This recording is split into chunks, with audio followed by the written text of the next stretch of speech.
In the early 1800s, Southern Africa was going through a huge transformation.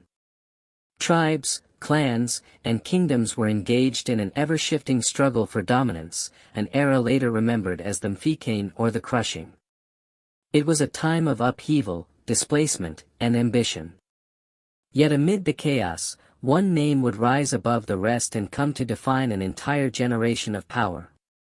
Shaka Zulu. Shaka was no ordinary leader.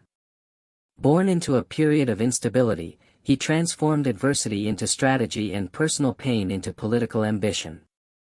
Through raw military innovation and unmatched discipline, Shaka built the Zulu Kingdom into a fearsome regional force. He introduced the short stabbing spear, the deadly buffalo horn formation, and a code of loyalty so intense it bordered on the divine. Under his rule, the Zulu army was not just a fighting force. It was a way of life. But this story is not merely a tribute to Shaka's greatness. It's a story of trust and treachery.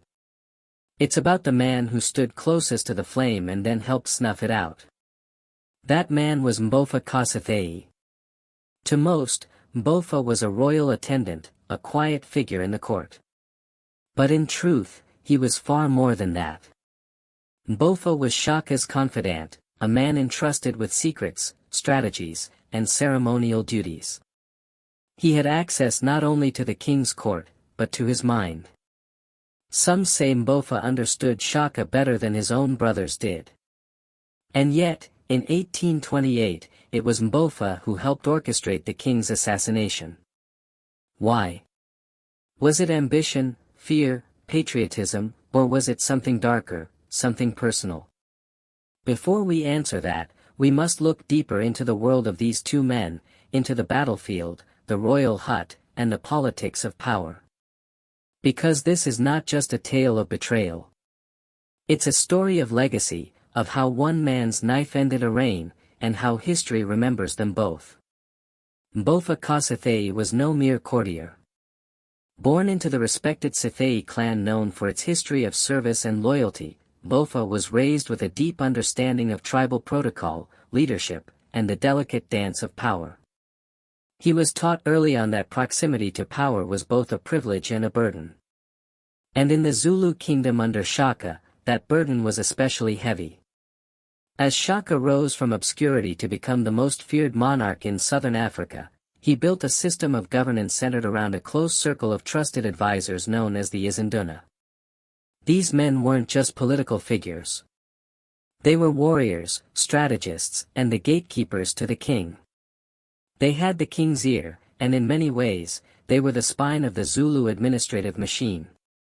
Mbopha climbed quickly through these ranks. He proved himself on the battlefield and in council chambers.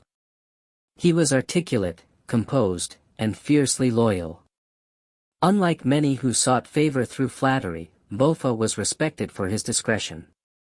He spoke when needed, and when he spoke, even Shaka listened. But loyalty has limits, especially when it's tested by blood. As the Zulu Empire expanded, Shaka's rule became increasingly erratic. The pressures of governing, the constant fear of betrayal, and the devastating loss of his beloved mother, Queen Nandi, sent him into a dark spiral. He ordered mass executions for imagined conspiracies. His mourning rituals such as banning the planting of crops and the use of milk pushed his people to the brink of starvation. Shaka, once a visionary leader, began to rule through fear. Mbopha watched this transformation with unease.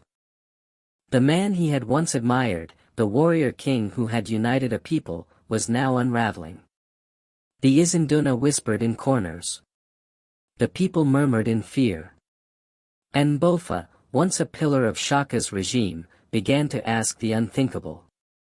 What happens when a king becomes the greatest threat to his own kingdom? The seeds of doubt had been planted, and in the shadows of the royal kraal, those seeds began to grow. In the winter of 1827, the Zulu Kingdom was shaken not by war, but by grief. Queen Nandi, the mother of Shaka and arguably the most important woman in his life, had died. To most, it was a tragic loss. But for Shaka, it was a psychological breaking point. The morning was not just intense, it was apocalyptic. Shaka decreed that no crops be planted for the rest of the year. He banned the consumption of milk, a staple of the Zulu diet. Anyone who showed even a hint of joy or failed to weep openly was killed. Thousands were executed, men, women, children. He even ordered the murder of pregnant women, claiming that no birth should dare coincide with the death of his mother. The kingdom descended into a state of terror. What was once a proud, disciplined empire had become a land of paranoia and death. Fields lay fallow. Cattle went unmilked. Hunger and fear crept into every kraal, every hut, every heart. Mbopha had seen Shaka change over the years, but this was beyond loyalty. This was madness. And so, in the shadows of the royal court, Mbopha began to act. He reached out to Shaka's half-brothers, Dingane and Mlangana. They too had grown wary. The bond that had once united the royal siblings under Shaka's iron will had frayed beyond repair. They were princes, but with no real power. Worse, like everyone else, they feared for their lives.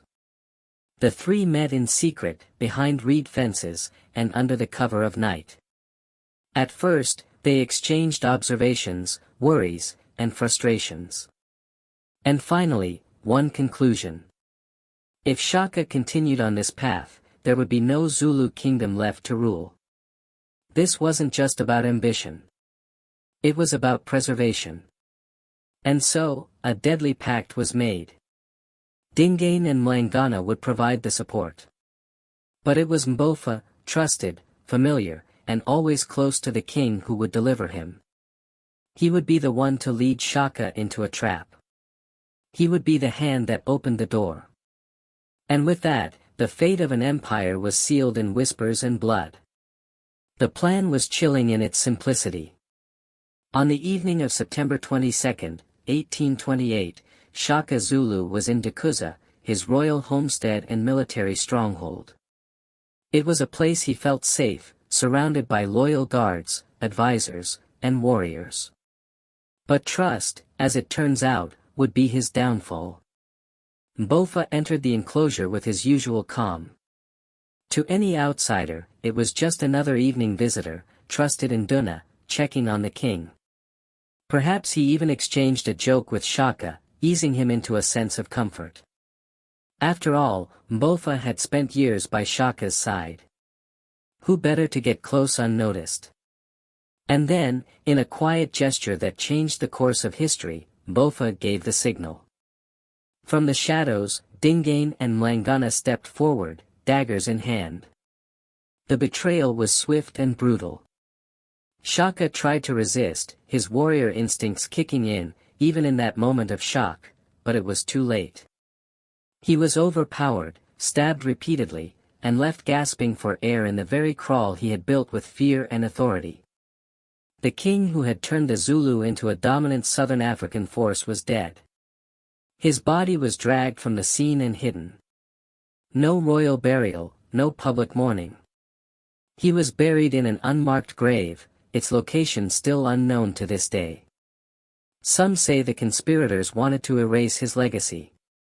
Others believe they feared retaliation if his resting place became a shrine. When the word spread, the Zulu nation stood frozen. For some, it was the end of an era, a moment of deep sorrow and uncertainty. Shaka had brought unity, strength, and pride. But for others, his death was a liberation. His recent reign had been marked by bloodshed, cruelty, and unspeakable grief. For them, this was a turning point, a release from tyranny.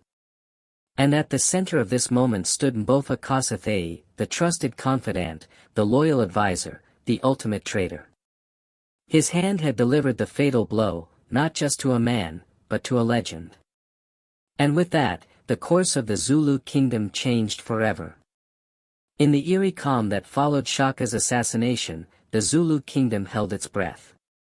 The blood of the empire's founder was barely dry when Dingane, Shaka's half-brother and one of the chief conspirators, moved quickly to claim the throne. At first, things appeared orderly. Dingane addressed the nation with promises of peace and stability. He pledged to restore balance, to undo the madness of Shaka's final days. The people, exhausted by grief and terror, seemed willing to accept the new ruler if only for the promise of relief. Mbopha KaSithayi, instrumental in bringing down the mighty king, found himself near the seat of power once again. After all, without his role, Dingane might never have risen. For a brief moment, it seemed as though Mbopha's gamble had paid off. But power is a currency hoarded, not shared. Within weeks, Dingane began to show signs of distrust, especially toward those who had helped him seize power. Chief among them were Mlangana, his fellow brother, and Mbopha, the trusted insider. In Dingane's eyes, anyone capable of betraying a king was a potential threat to his own reign. Mlangana was the first to fall. Lured into a trap, he was executed under mysterious circumstances. No official charges, no trial, just silence and a vanished name. It was a chilling reminder that in the world of royal succession, all allies often become liabilities. As for Mbopha, the story becomes clouded by legend and contradiction. Some historical accounts claim he was immediately executed after Mlangana, swept away in Dingane's purge of possible challengers.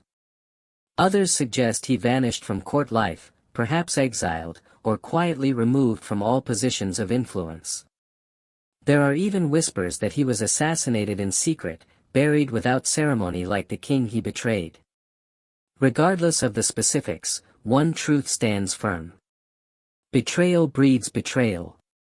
Mbopha had played the role of kingmaker, but he failed to realize that in a game of power, kingmakers rarely survive. His usefulness expired the moment the crown found a new head.